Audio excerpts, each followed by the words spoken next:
Tonight on B Movie Mania, we have an exciting film starring Clint Howard. It's got, let me take that again, 1 second, sorry. Tonight on B Movie Mania, we got an exciting film with, God damn it,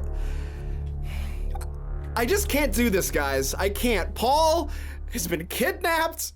Small Paul. And it feels so weird doing this without him, but we have some new friends, thankfully. We got some new members of the Rocketeers, but I'm really sad about Paul being kidnapped.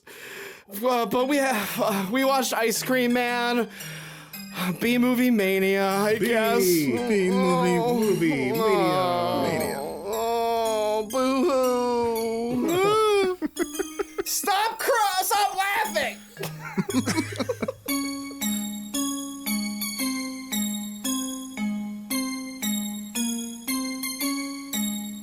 Welcome to the crossroads of camp, the bastion of the bizarre, the place where low budgets meet high praise. Yes, it's B-Movie Mania.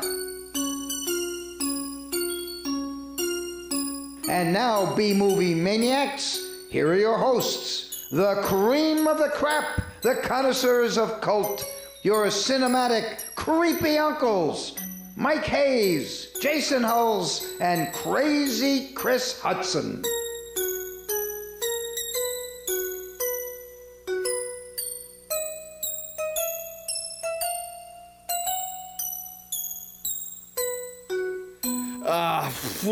We've got a lot to get through. Paul's been kidnapped, but I think we can do this without him because we've got some new friends.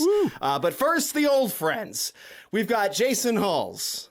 There are no bad days at B Movie Mania. Only happy, happy, happy days. Crazy Chris Hutson. Nice to see you again, Mike. All right, these are getting worse as they go. And then we have our special guests from Blockbuster Film School. I've got, oh boy, I should have practiced on y'all's last names or double checked on how those are said. Let's just try Alex Bonner. That's correct. And I don't know if you guys have any Converse shoes around, but I'm looking for some Converse shoes. I've got a pair with like a bunch of worms and shit, like cockroaches in them. For some reason, I just have this urge to buy Converse shoes. And as well, Nick Souter. Hello. You could just call me Tuna.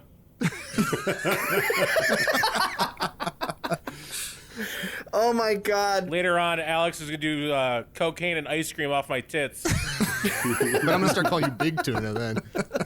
Hey, Big Tuna. Hey. Because that's your process through the film, your hero's journey. Yeah. Well, shit. Thanks, everyone, new and old, for being here today while we talk through this drippy, wet mess of a movie that is Ice Cream Man. It is, yes. It's very melty. I mean, you could describe the movie in about 3 sentences. It's from 1995. Clint Howard's in it. That's 2. That's all you need. That's it. Yeah. That's it. The plot of the film is inconsequential, honestly. The most important description of this film is that the runtime is under 90 minutes. Yes! It was a pleasant surprise to see that. I was, because it seems like they've edited out all the interesting parts and any sort of foreshadowing and setup from the plot that they could have buffed it out to 140 or something just to give us something. But also, for foreshadowing, somebody would have had to write a script. I couldn't help but notice that the initial draft was written in 3 days. Ooh. Yeah. Was it? Yeah, it was written in 3 days. So was the final draft. Well, okay, look, yeah. I mean, I have a question, I guess. Like, right off the bat here, you're a director, and you're used to making pornography. I mean, I've never read any scripts for pornos, but I have to imagine that there are more outlines. So maybe this movie, this was a challenge for him, and right, he just knocked out that script fast, and maybe it was kind of rough and loose. I don't know. Well, He did a good job on the dialogue in this compared to a porn. I don't know about that, actually. Come on, trolling for tuna. So are you saying that the director is from pornography and that's why he has 3 very bad film credits? That is correct. Yeah. Yes. Paul, That's amazing. Porno paid for this movie. Paul Norman, a.k.a.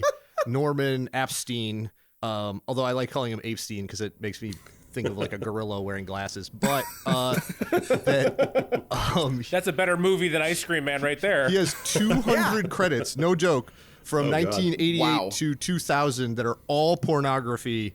And some of them are such hits as Edward Penis Hands, Oh yeah, I've Classic. seen that. nice. Intercourse with a Vampire, and the erotic adventures of the Three Musketeers. So, Oof. So just a regular Three Musketeers movie. Well, yeah, I think Alexander Dumas wrote that one. Yeah, so this is the level we're dealing with. Now, okay, hey, since you looked into the porn titles, do you know if any of them come after this movie? Like, was he in porn? He's like, I'm going to try to do a legit movie, and he's like, nah, screw this, I'm going back to porn. No, he definitely went back to porn for. I think his next movie was a porn version of Ice Cream Man. I mean, why also not? Clint Howard. And it's called Ice Cream Vagina. Oh, come on. Put him on the Nothing. spot. Hey, I didn't think through that bit. A hard pack, little hard pack of the brickle. Yeah, there's some hard pack. Oh my God. Brickle. That had to have been. Has anyone heard the term hard pack for ice cream before? No. No. No. I'd like to buy a gallon of your hard pack. Do you deliver? No. 149. That cute little house right over there. Come anytime. Yeah. It's a thing, apparently. I looked it up curiously. Weird. But no one's ever said it, except the porn guy. It's a porn term. He was How doing can I research. inject some porn into this? Oh, hard pack. We could make that sort of porny and ice cream at the same time. I Hard know what pack. that is.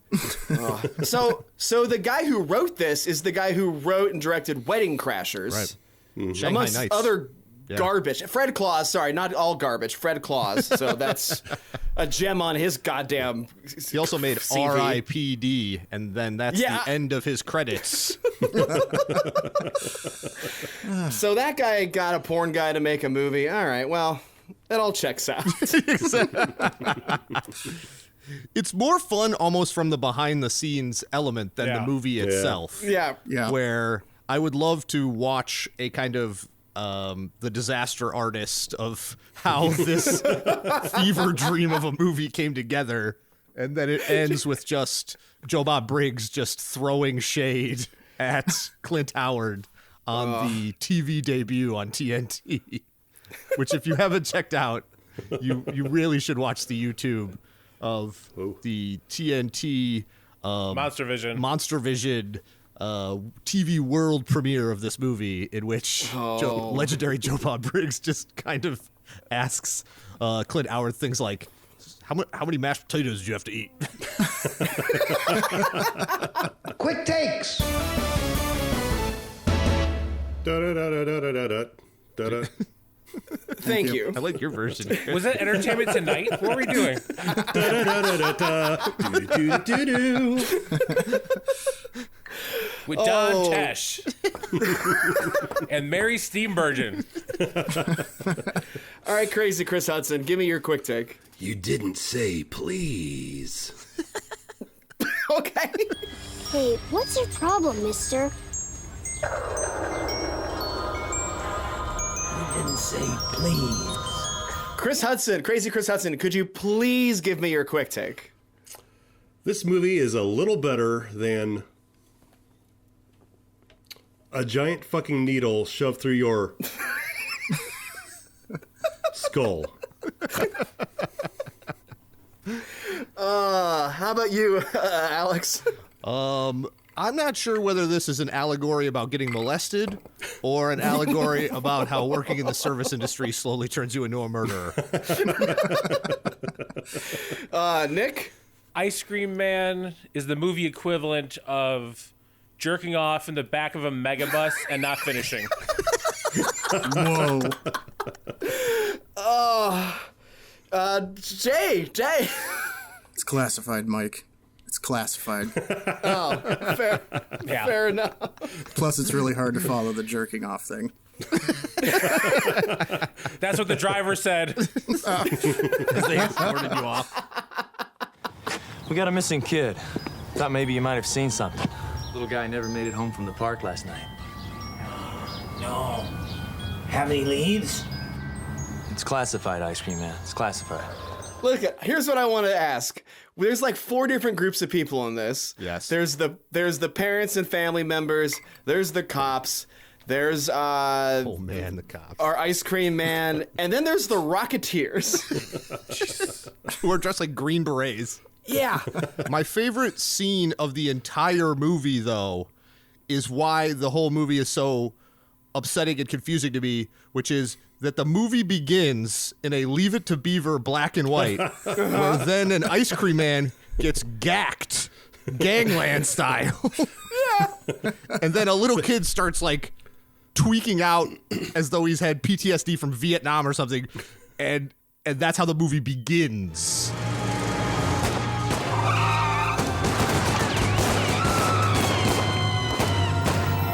I mean, it was a gangland shooting on the ice cream man, right? Like, I wasn't just dreaming that. It's like a straight up machine gun, right? There's a history of that. That's a historical fact. Okay. Yes, that's Not true. that it happened in this movie, but there in the movie there is a newspaper that says it was a drug related shooting or whatever.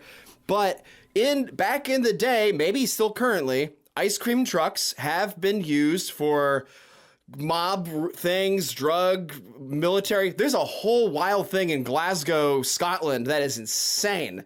The ice cream truck wars of the 80s are insane. A movie about rival ice cream men shooting each other and going at each other, that's a movie. Yes. But this is not that.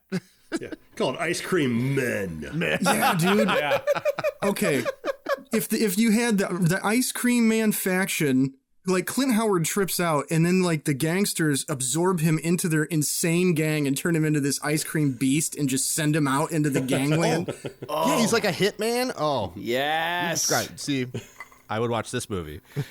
What if this episode is just us coming up with a better movie than the actual movie? It's not hard. No. It's like shooting dead Clint Howards in a barrel.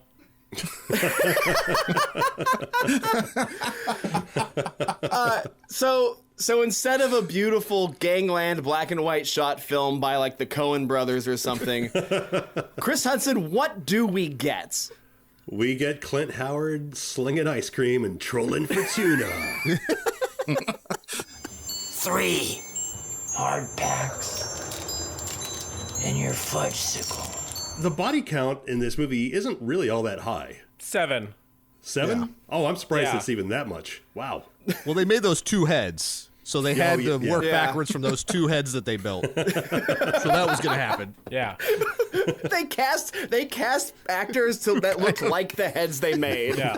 Also, don't forget, the body count includes John Gotti in the beginning getting killed. So only 6 people die during the actual movie from Clint Howard. Yeah. Yeah, it's kind of set up like you start to suspect him, and they film it in a way that you think he has killed these children and stuff like that. And it turns out, oh, it was just the old man. He was going to die anyway. Well, that's because that makes more sense than what actually happens to the kids. They're just hiding out in the woods for days. What the fuck? He kidnaps the kid dressed like Tracy Ullman and then decides that he's going to reprogram him to become a little ice cream man. Right. Which doesn't make sense because that fucking kid, Small Paul, R.I.P. But our Paul is very much a small Paul. I mean, Jay and Chris, you guys knew him very much back when he was young. He was a sickly child, always in the hospital, just like the Small Paul in the film. Hey, Small Paul. You guys got ice cream, huh? Yeah, Bomb Pop. You always get Bomb Pop. They're cool looking. I mean, it's from 95, but it's got that feel, that 80s, like, we're scared of our kids getting kidnapped kind of thing. Oh, yeah. But it doesn't do much with it because the parents aren't that really worried about it. No. And they're all played by fairly famous character actors. Yeah. Yeah. Which I was surprised Warner was in it. I mean, he was the bad guy in Tron. Oh, yeah. Yeah. He's in it for no apparent reason.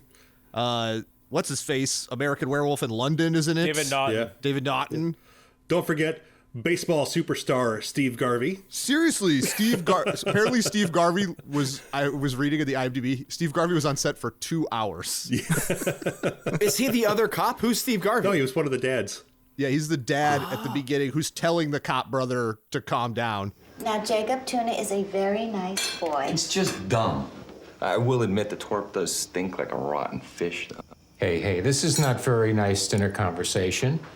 Racer, come on and eat. The ice cream man truck, he has this truck, this gross ice cream truck that is full of just absolute decay and bugs. And there's so many bugs, they couldn't have got there on their own. So what I want to know, Nick, where did these bugs come from? Where did he source his bugs to fill his ice cream truck with? You know the flowers, the fake flowers they had on the dirt patch? Yep. Each of those was a roach farm. Oh. He was raising them for the movies. And then they just used them for the ice cream. He was trying to finance a sequel to Arachnophobia called Cockroachophobia. It didn't get worked out. So many great movies could come out of this. Yeah, we're just like an idea farm here. Well, okay, fuck it. I'm just gonna jump to my idea. Yeah. There's the Rocketeers, right? Which is the group of the kids, which all have fun nicknames except for the girl, which duh, because girls aren't fun. They don't get names. Yeah. We've got Tuna, who's like a not fat kid. Yeah. Right. He's got he wears a pillow stuffed in his shirt. Yeah, he has a pillow, right? Okay, I'm not the only one that thought that. No, it is definitely a He pillow. definitely did. Also, I want to bring something up. As a fat person, I'm a little upset they outsourced this job to a skinny guy. This is bullshit.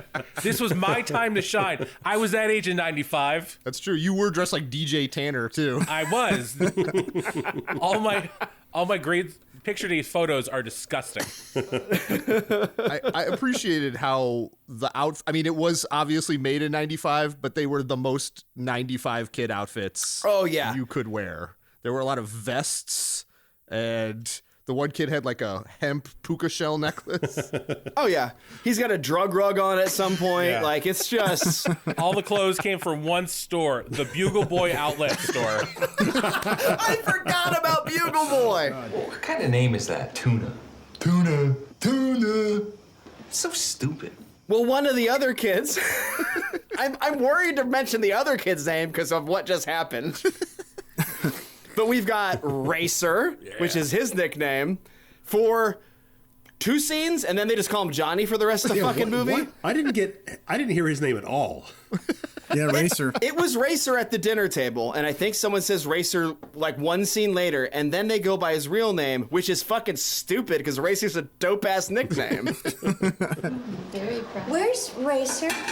Sorry I'm late. I was at Heather's and Tuna's mom picked me up. We're all supposed to believe the Goonies thing where they have inherent strengths, but they don't know how strong they are, and then as the movie goes along, they become more powerful and a better unit. But that never happens. They just are them the whole time. Nothing happens. And then at the end, Tuna's wearing sunglasses or something. I don't. Yeah, we meet 4 kids who are nerdy ice cream eaters, and then at the climax of the film, they show up in fucking like guardian angel outfits, berets and shit, with control panels on their bikes and literal fucking functional rockets on them that they blow up a cop car with. Yeah. Oh man, He's got a gun. and we have no build up to this. This was the fucking movie. Yeah, they really should have leaned into that whole thing. I don't give a shit about the ice cream man. He would have been creepier without knowing his backstory. Give me these kids growing up. Look, a gang monster ice cream man putting out hits on other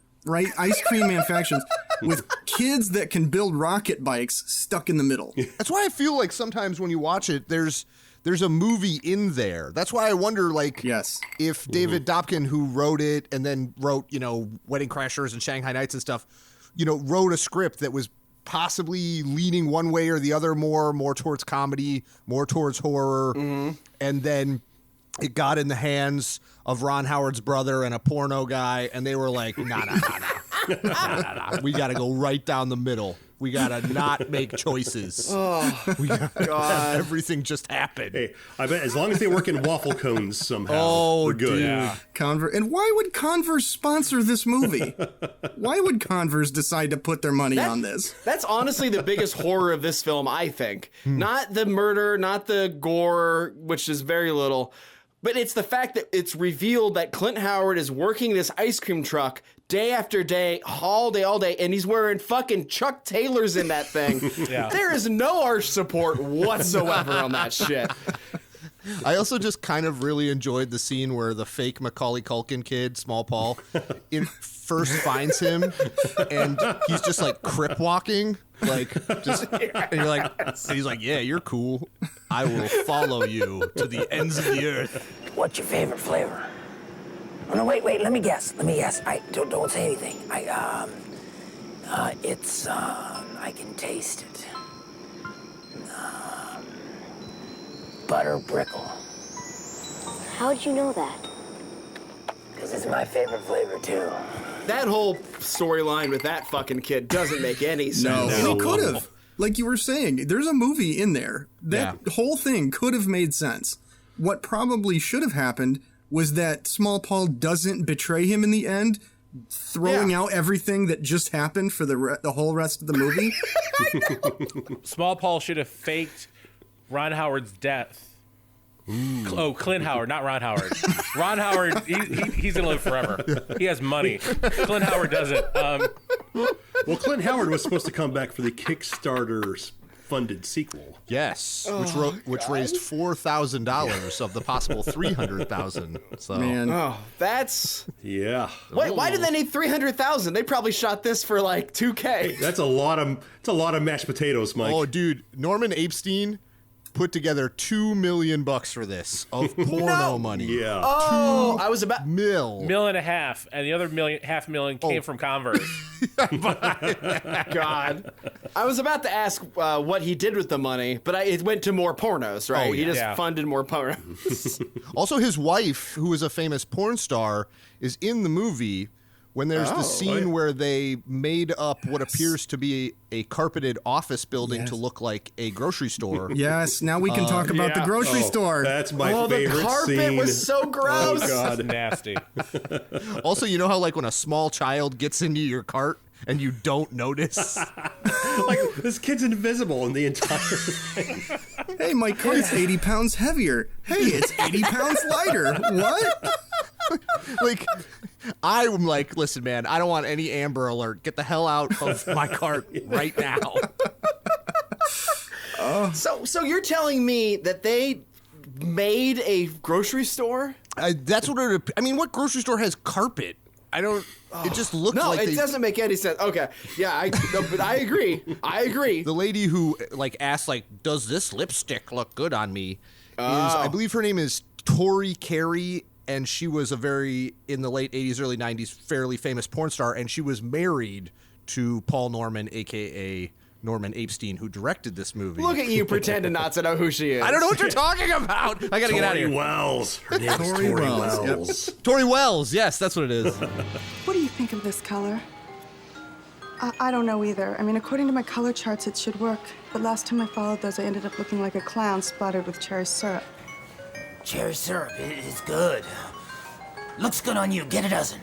I just figured this whole thing out. Yes. That they have this grocery store set up, like this set, for all the porno movies. That's why there's carpet for when the busboy and the bagger do it on the floor. And they could just vacuum out all the semen. Wait, what? No, that's not how semen works. They don't know that. It's a PA and a coked out lighting guy. That makes me want to sell knee pads to porn stars. There is a business idea. Hey, it's called Converse. I guess there is that weird scene where Clint Howard is like sifting out the dead bodies he's turning into like the flavoring. There's a diaphragm in there. Yeah, was it a diaphragm or a female condom? It was something. It was gross. Or is that the same thing? I don't know. It's like one of those little rubber things you put in a desk and it just pops up. It could have been one of those.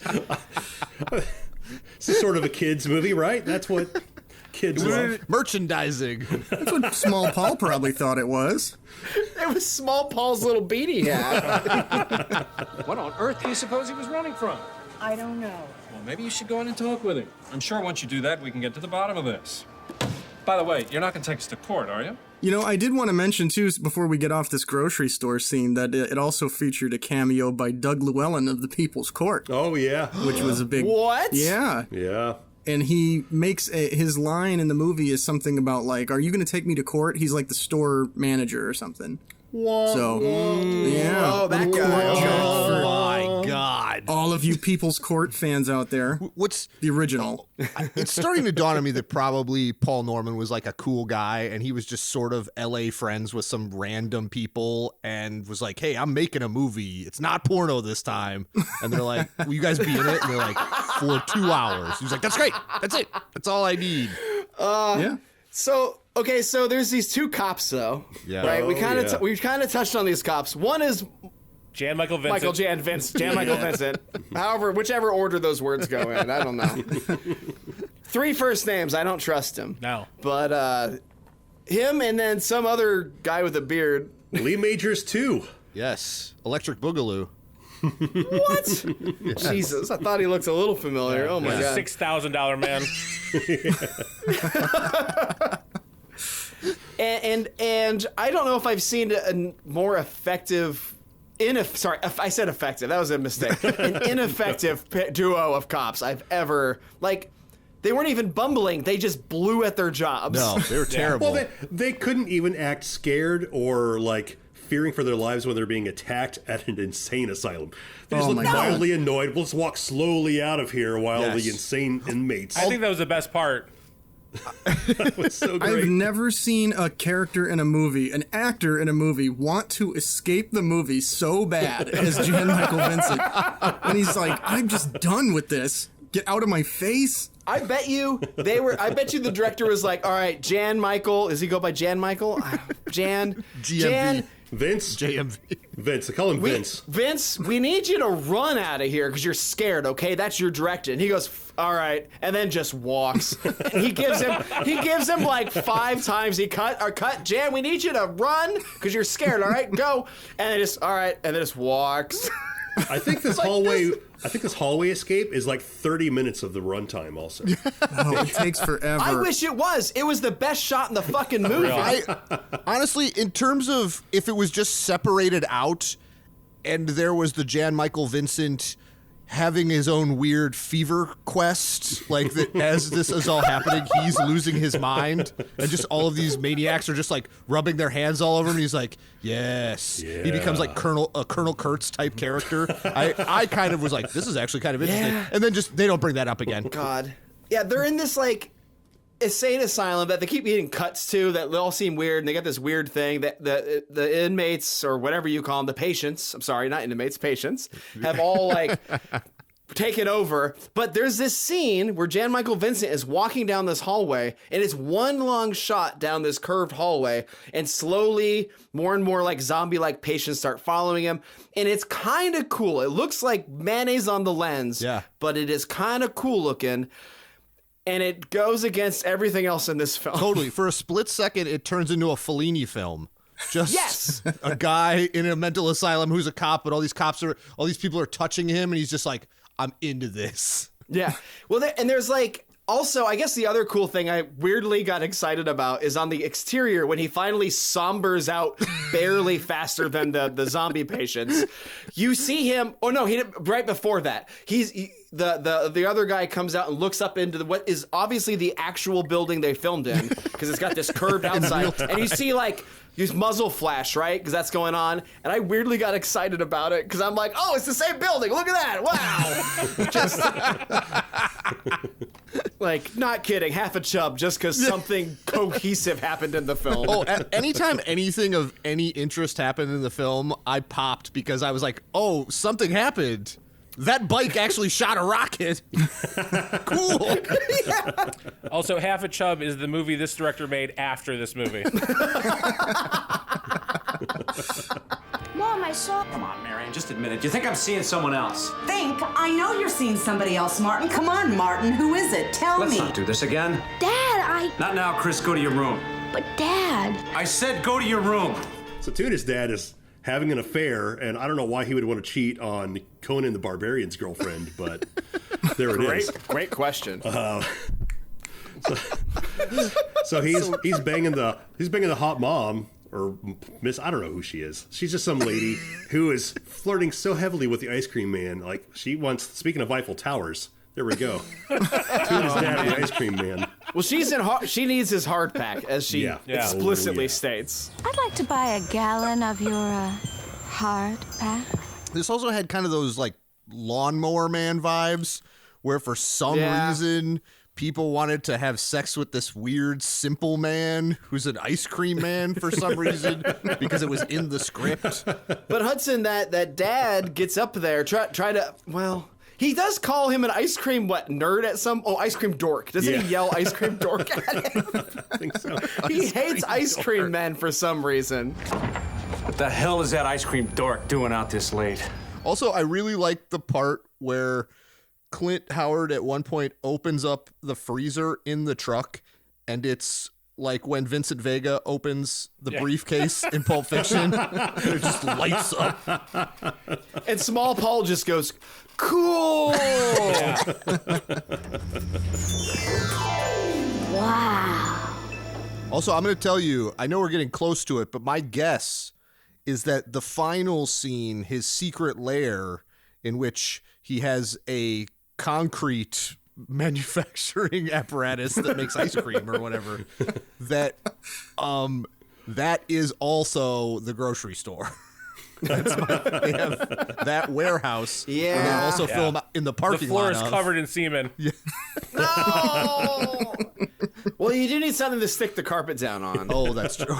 So I can imagine the cops are coming in to bust the place up and destroying everything, knocking over the jars of semen. Oh, That's also, all. I got to bring up when the cops come in scene. Oh, because look, I understand cops can be dicks when they have a warrant, but the fact that they had axes and they were like, we're gonna actively destroy your place. It's like, that's not how search warrants work. Yeah. Actively destroy the place, not search the truck that's full of dead body pieces. And if nothing else, they would see his ice cream with bugs all in it. They'd be like, well, we got to call the goddamn health department on this guy. Yeah, you're at least going down for something, man. Oh, my God. If the rest of the movie was Clint Howard arguing with the health department over no, these roaches work for me. They're part of the crew. They're not a nuisance. I would love that movie. Hey, you're allowed to have a certain amount of cockroach parts in your ice cream, according to the FDA. Is it like 25 whole cockroaches alive? I am currently finally going through and watching The Shield, which is about shitty cops. Yes. It's very, very good. Yes. They don't even treat the goddamn shit they do like these guys do this room. And they are very bad people. I want you to go through everything. Find any hollow doors or floors, bust them open. You got it? Yes, sir. One guy's like literally fucking a desk with a baseball bat. Like, who goes into a search warrant with a baseball bat, first of all, and then who just rams it in and out of a fucking cabinet for about... That's a good point. That's a good point. I was also like, why are the Van Nuys cops dressed like Walker, Texas Ranger? Yeah, also. It's a porno. They were reused from the porn shoot. They were wearing their own. They were wearing their own clothes. Yeah. What's happening? Yeah. Jan Michael Vincent's porn name is Damn Michael Vincent. God damn it! Slam Michael Vincent. That's better. Damn it. Jesus. I need to mention there is a scene where once the kids start following Gregory, the ice cream man, Clint Howard, they follow him to a cemetery where he's carrying what they presume to be the body of Small Paul. Yeah, it is honestly the best part, right? It's demented. It makes no goddamn sense. Ice cream social dead person tribute. Yeah. It's like the worst Day of the Dead celebration ever. It's ice cream. I'm fixing up a little party for you. You're gonna like this one. Basically, he has like 8 ice cream cones, but they're in like this weird like table that has a bunch of holes specifically for ice cream cones. Like he does this ritual every year to go celebrate that John Gotti guy who got shot in the beginning. And then he just like sits there and talks to it and talks to people that aren't there. And they never bring that up again. That he's like completely schizophrenic talking to ghosts. Small Paul. Wanna go back? Wanna go back? What's he doing to Small Paul? Also, I like how the kids like react to that. They see that, they're like, "Oh no, it's Small Paul," and then he literally pulls something crazier than a dead child out of that bag, and they're like, "Oh, thank God! Oh, thank God!" I was like, "Thank God this country ignores mental health problems." Meanwhile, Small Paul is back in a loosely secured like warehouse. He's in an ice cream panic room. Oh no, he's in now. Yes, he's. Clint Howard is the Elron, and Small Paul is Tom Cruise. Okay, he's in. He's bought all the books. He's using the e-meter. He's in. Would you like to stir? Yeah. Here you go. Oh, now watch your hand. That blade will take your hand right off.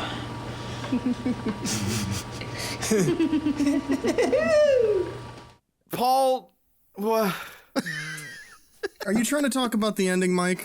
Yes, Jay, tell me about the ending. Yes, do it. Well, Small Paul ends up, you think he's in on it, and then it's not easy, is it? Well, you think he's like gonna follow the ice cream man because they're buddies, and then whenever the danger's happening, he takes the John Gotti, we're just calling him that, the John Gotti's guy, photo off the wall and starts leading Clint Howard around with that picture and a flashlight. And they have, what is it? It's like Chekhov's ice cream vat. You know, they showed it in the beginning. The one thing with foreshadowing. The one thing they foreshadow. Yes, this is the foreshadowing. And he puts Clint Howard into the vat. He falls in, and that's how he dies.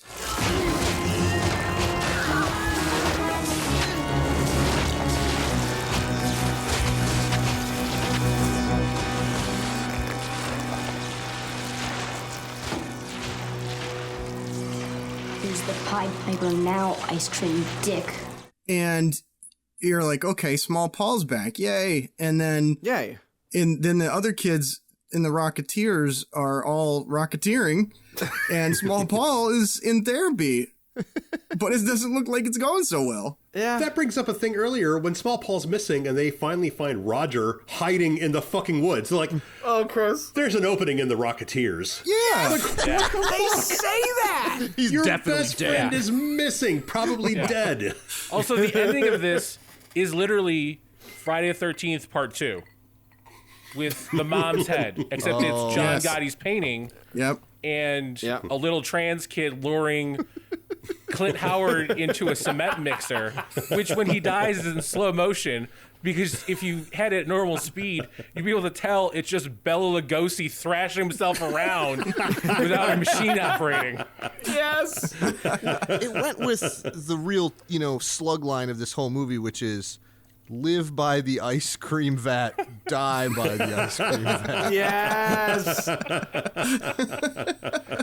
That's going to be my next neck tattoo. They couldn't use that, though, because Batman and Robin was going to use it 2 years later. And they knew that, so they couldn't do it. Oh, man. The idea You live that... by the rubber nipples, you die by the rubber nipples. See, but I will say this, I was disappointed because he's the ice cream man, and he just keeps saying weird stuff like, "You didn't say please," as opposed to yelling stuff like, "What killed the dinosaurs? The Ice Age." There's, it's like if you're gonna be an ice cream murderer, like there's so many ice cream puns that you need could to be have just some, issuing. He literally at some point he says, "Now you're ice cream," or "Your ice cream now," or something stupid. Yeah, makes no sense. He had one good kill line It's when he killed the ACAB brother, his girlfriend. He shoves a thing into her or whatever, and he goes. That's what I call a brain freeze. That's fair. Also, that was like the most hyper-violent scene of the movie. Yeah. Where a woman gets stabbed in the brain and then just like blood comes out of her mouth. That was actually the only moment in this movie that had like a little bit of creepiness and actual frightening like jump bits is when the ACAB brothers go in through the dark with the flashlight and it's like, oh, it's John Gotti and it's a bear on the wall. And then it goes by and it's Clint Howard, and he's making that fucking I'm gonna eat Ron Howard to death face, and then like I was like, that's awesome. And then he comes out in the ACAB brothers' clothes, and me and Alex were both like, that's him, yes. And then he kills the girlfriend, and then he hits Jan Michael Vincent with aluminum foil. Yeah. To bring it back to that Batman, Mr. Freeze thing, though, did anyone else notice in the asylum that it is completely painted with bats all over the walls? I think that's Arkham. I think this is in the DC Batman universe. Wow. Love it. There were too many bats, and I think this is like, not Arkham, I guess. This is Wishing Well or whatever. It's like the lower level, like, asylum where all the, like, the not so dangerous criminals actually Gotham go. State Asylum. Mike, I haven't seen it yet, but I did hear the recently released Snyder cut of Justice League features the Ice Cream Man. Finally, Zack Snyder did something I approve of. Yeah, Zack Snyder took him, brought Ice Cream back to life, and even James Gunn and his Suicide Squad was like, no. Yeah, Zack Snyder watched this movie and he was like, hey, movies don't have to have plots at all. I just do whatever I want. Oh, fuck. Well, before we get into ratings, boys, is there any stuff that we did not bring up? I'm going to do my small thing. Let me hear it, Nick. He sleeps in a dirt patch. Yes! But it's surrounded by flowers. He just sleeps on the ground surrounded by those sunflower wind things. Like, this is the saddest character ever filmed. Yeah. Hey, but those sunflower wind things are fertilized with the best fertilizer. Yeah, cops. Yeah, that was the one good line in the movie. I have to bring up the fact that in the grocery store scene, the kid is going to talk to his mom, but it appears that there is also another woman wearing a carrot outfit. Yes! And he's like, oh no, you're another woman wearing a carrot outfit, as though two women would be wearing carrot power suits in the same grocery store. It was 1995's hot fashion. Maybe, yeah. I'm just saying carrot, even back then, was bold. That was a bold color choice. Also, they couldn't afford two of those. So that actress, the mom was like naked in her underwear off screen, just like, hurry up and shoot it. I'm cold. There's no heat in this porno set. There was also the weird exorcism scene that was going on, or speaking in tongues, where Heather's dad is the British preacher. Yeah, Werner the whole time, never used. Yeah. No, that should have been something in there. Mom at some point is frothing at the mouth, barking like Binky the newly dead dog. But they say Archangel Gabriel speaking through your mother again. Like you do. And then we just go past it, and nothing ever comes of it. David Warner was heavily underused in this movie. Absolutely. Yeah. I thought he was going to end up being like the villain of the Bad Parents.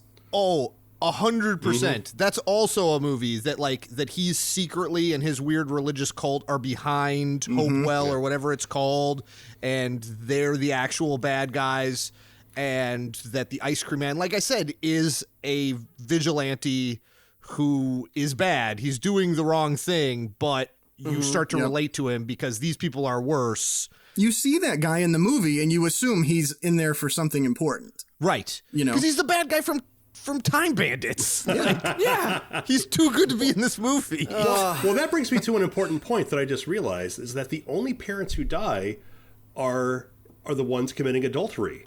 What does that say if you're a porn director and you only kill off the adulterers? A little bit of self-hate there, a little bit of I'm in the wrong industry. Excuse you, Chris. The wrong Chris industry Hutson. for another 25 years after he makes this movie. Not all pornography is about cheating and incest. That's true. As much as the algorithm on Pornhub would lead you believe. All right, it's official then. It's rating time. Let's do it. Rating time. If anyone's got a better rating scale, let me know. But I want to know, 1 out of 100, happy days. You're not going with waffle heads? Hudson, you do what you want. You brought it out potato there. cones. That can happen too. Or that can happen too. Mashed potato cones. I like happy days. Okay, well, let me get Mr. Jason Huls. We should let our guests go first. Yeah, we can let the guests go first. No. I'm going to sandwich the guests. I'm going to make one of you go first, and then I'll let one of you go last. Okay. Man, for my little recap, I wrote pretty much everything we've just been discussing, for the last hour. I mean, it's very uneven. There's a lot of potential, but it ultimately doesn't really go anywhere. It's boring at times. It's some funny stuff. It's short. Clint Howard is very good in his role. I'll say that. Sure. He is the guy to play the ice cream man. Turn in bad work. Yeah. Mm-hmm. I've seen better. I've seen a lot worse. I'm gonna go 73 happy days. Very fair. Alex, how about you?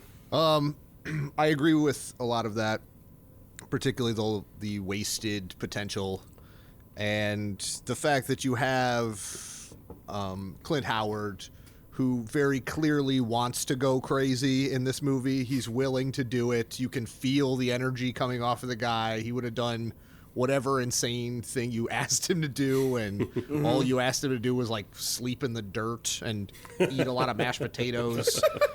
It was kind of a bummer. And you had the guy from, American Werewolf in London, and you had all these other actors and people who are interesting, and you didn't use them at all. I'm going a little lower. I'm going to say 30 happy days for me. Fair. Nick, give us the juice. Okay, so after discussing it with you guys, which thanks for having us. Yes. This is a wonderful time, wonderful discussion. Agreed. I'm starting to realize this movie is half complete shit and half genius because it subverts everyone's expectations by doing literally nothing. Yeah, it's like not French New Wave, just like a French film in general. French medium wave. Yeah, medium wave. It's like, oh, you want us to do something? No. Yeah. But what saves it for me and gives it a special place in my heart is that Clint Howard is particularly greasy in this film and looks fake, and he sort of looks like the claymation stop motion scene from Poltergeist where the guy rips off his face, and that's my favorite scene in the movie. So I'm gonna give it 57 happy days and 3 out of 5 Chuck Taylors. Oh, we got double ratings. Wow. All right, Kiss Hudson, tell us. Well, I agree with everything you guys have said. I want to go a little low because the movie didn't really live up to the expectations and the talent involved. Mm-hmm. But there were several scenes that had me rolling out loud laughing. And, my God, that escape from the asylum was... And the supermarket scene, oh my God, I just fucking lost it at those. So I got to raise my score for that. And Clint Howard is always great, so I'm gonna go with I'm gonna match Jay, but I'm gonna go with 73 mashed potato cones. Yeah. Brian Tepps, what'd you say? Can I get him to do it? Yeah, I'm here. Brian, get on mic for a second and give us your review. He's rubbing chocolate chip on his nipples. I was watching this movie. I was bored through most of it. I did enjoy some of the scenes with Clint Howard, and as disappointing as this film was, I have to say that he was pretty believable. Like, I believed he was crazy. And I do give him credit for that. You know, he tried. And I think he tried as hard as he could, you know, with what he was given. So I'm going to give him a participation trophy. Showing up and being there. And why weren't you on the mic the whole time? Just being part of the team. Also, apparently, he screamed the entire way to set every day so that his voice was gravelly. Is that a fact you found, or is that a joke? No, That's a real thing. He talks about. I highly Oh recommend my as a God. side piece the Joe Bob Briggs Monster Vision with Joe Bob Briggs Okay. interviewing him, in which he talks about some of the behind the scenes tricks of the Wow. trade for the heavy duty special effects. He also went full method and drove an ice cream truck to the set, right? You know, hey, there's something occurred to me here too. There's a really good chance that Ron Howard has seen this movie. Oh, hell Can you yeah. imagine sitting down and just going like, yeah, Clint, I watched Ice Cream Man. Well, he was looking for porn. Damn it. At the beginning of every film shoot, Ron Howard shows this to the crew. And at the end of it, he goes, "We're not fucking making this. Everybody show up with your shit together." I will personally fund a sequel and put you in it if you don't try hard on this film. God, I love that idea, because Ron Howard got his start through Corman and shit like that, right? Like, he made Grand Theft Auto and whatever with his dad. And with Clint. Yeah. Well, yeah, but I like the idea, though, that for Nick's fantasy, like, he could show his other old shitty movies, but Ron Howard goes, "My brother made this in the 90s. This is not okay." Also, I got to bring this up. There's a thing where Clint Howard says, Roger Corman always said to actors, he said, "I really hope you only work for me once or twice, because after that, you should be doing other movies."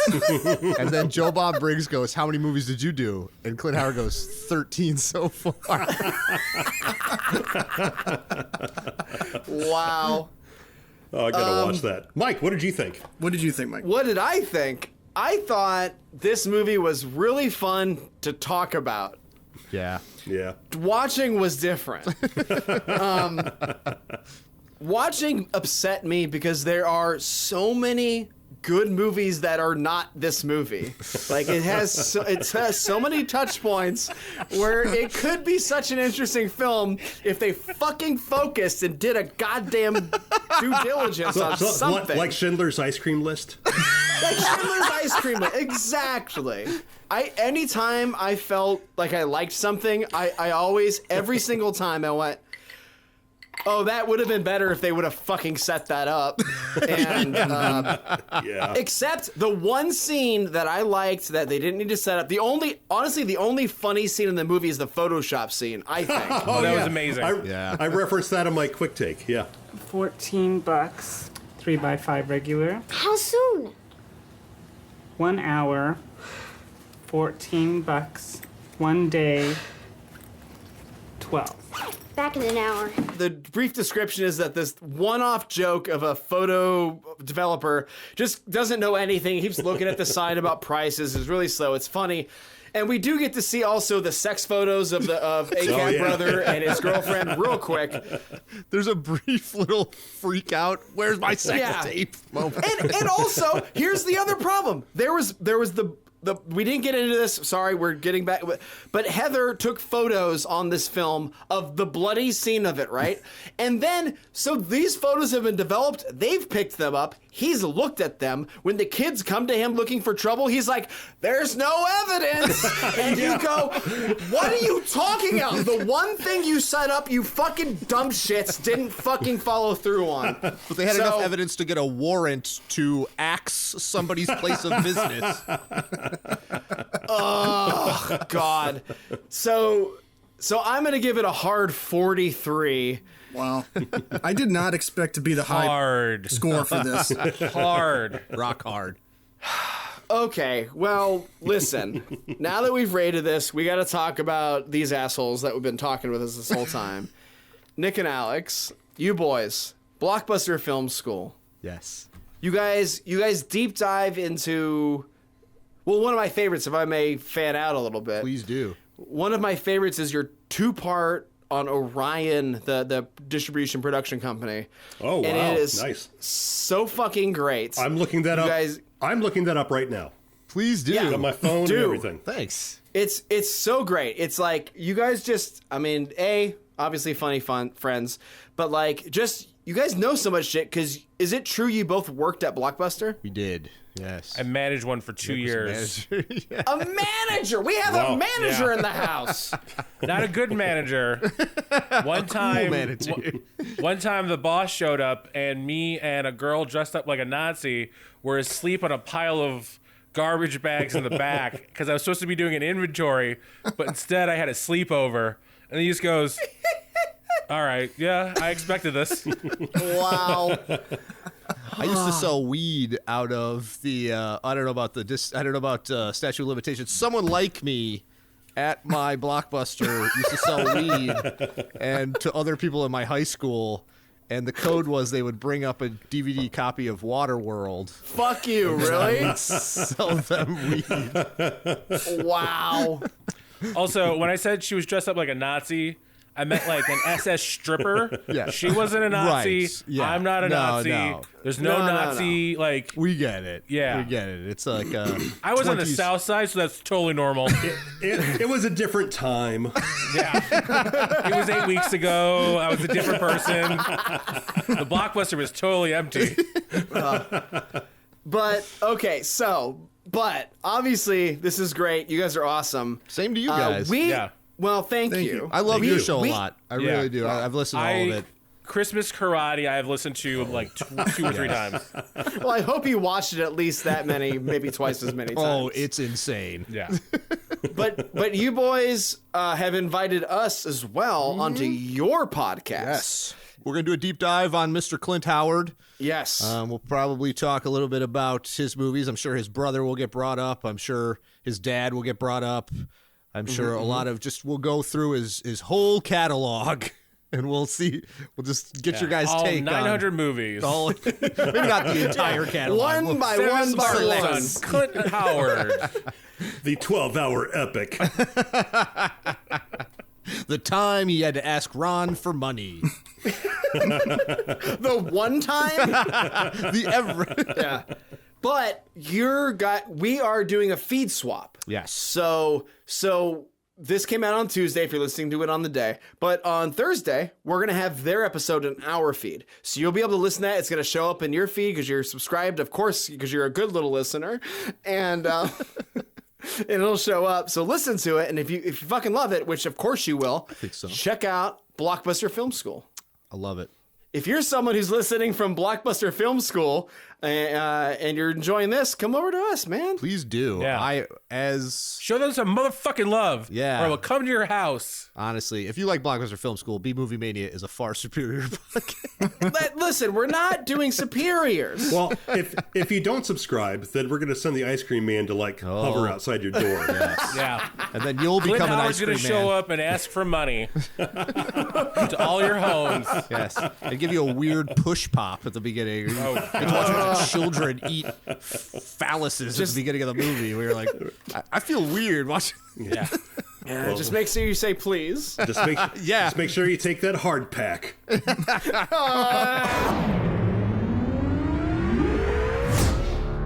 On the next episode of B-Movie Mania. Well, in an effort to keep Paul away for just one more week, I'm just going to say you can thank Patton Oswalt for this one.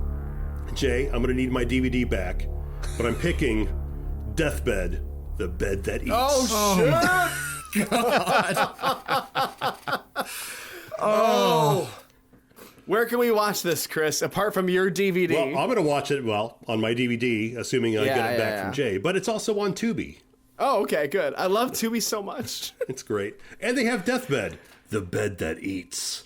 Oh, not the remake, the original 1970s version that was lost for decades. And the director didn't even know it was out there until he stumbled upon it. Can I just rate it right now?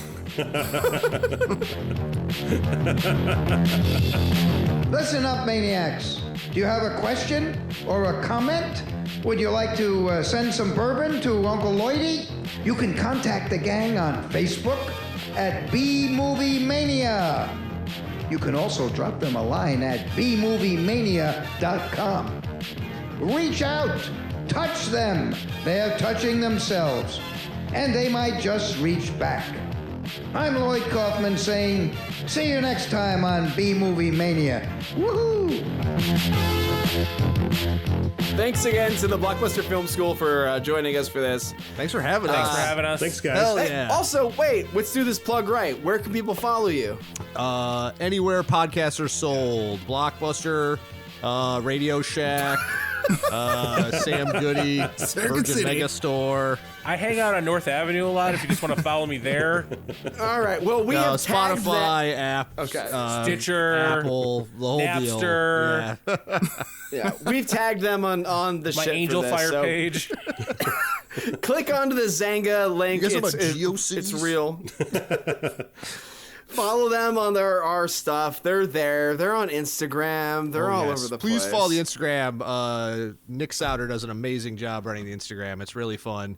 He creates these amazing montage things.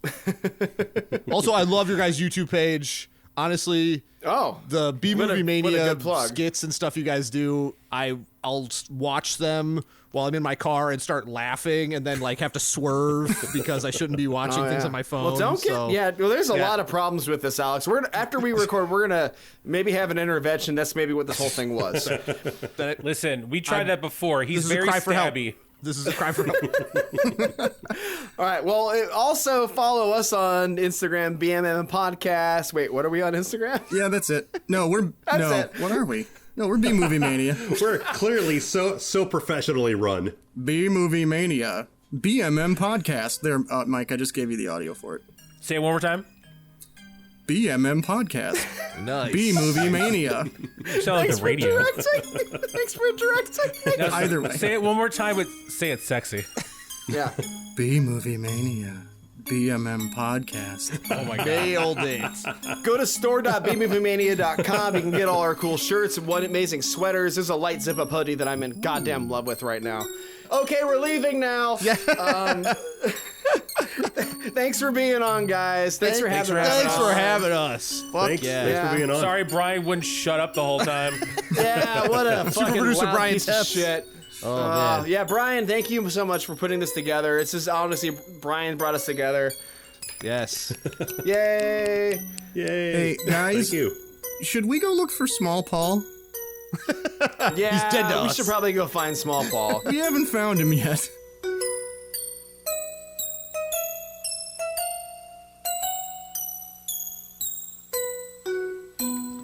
Small Paul's dead.